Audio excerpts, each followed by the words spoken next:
भूलवश भगवान बुद्ध के एक शिष्य ने किसी सुनहरे अवसर को गवा दिया। भगवान बुद्ध ने उस शिष्य को समझाते हुए कहा, एक बार एक धोबी अपने गधे के गले में पत्थर लटकाए जंगल से गुजर रहा था। दूसरी ओर से एक जौहरी आ रहा था।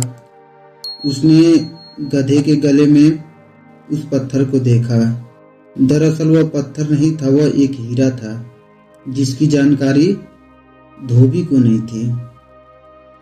जौहरी ने धोबी को रोककर पूछा, क्यों भाई, यह पत्थर खरीदना चाहूं तो कितने में बेचोगे? धोबी को पहले कुछ समझ नहीं आया। उसने सोचा यह कोई पागल है जो पत्थर खरीद रहा है। उसने मौज में कह दिया, मैं इस पत्थर का 1 रुपए लूंगा। नहीं भाई, 8 आने में देना है तो बोलो। जौहरी 8 आने बचाने की फिराक में बोला, और धोबी अड़ गया। जौहरी ने यह सोचकर कि थोड़ी देर में मान जाएगा, उसे आगे जाने दिया। थोड़ी दूर जाने पर एक और जौहरी पत्थर की असलियत पहचान कर धोबी से पूछ बैठा, क्यों भाई, यह पत्थर कितने में बेचोगे? धोबी फिर चौंका। इस बार उसने कहा, मैं पत्थर के 2 रुपए लूंगा। जौहरी ने 2 रुपए निकाले और पत्थर लेकर चलता बना। इतने में पहले वाला जौहरी हांफते हुए आया।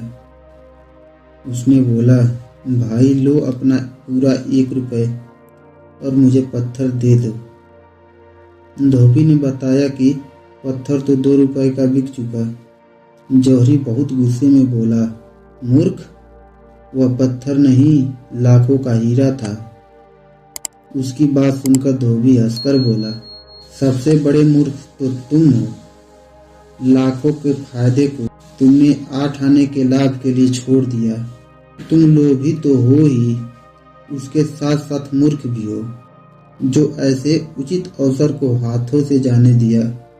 दोस्तों, इस कहानी से हमें बहुत कुछ सीखने को मिलता है।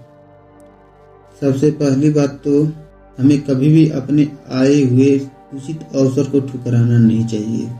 दूसरी बात कि हमें लालच नहीं करना चाहिए। यदि वह जौहरी लालच नहीं करता तो उसे आज लाखों का मुनाफा हो जाता, लेकिन वह 50 पैसे बचाने के चक्कर में लाखों का नुकसान कर बैठा। इसलिए मैं आपसे कहना चाहूँगा कि आपके पास यदि उचित अवसर आता है तो आप उससे जरूर स्वीकारें, उस अवसर का उपयोग जरूर करें, न कि दुरुपयोग।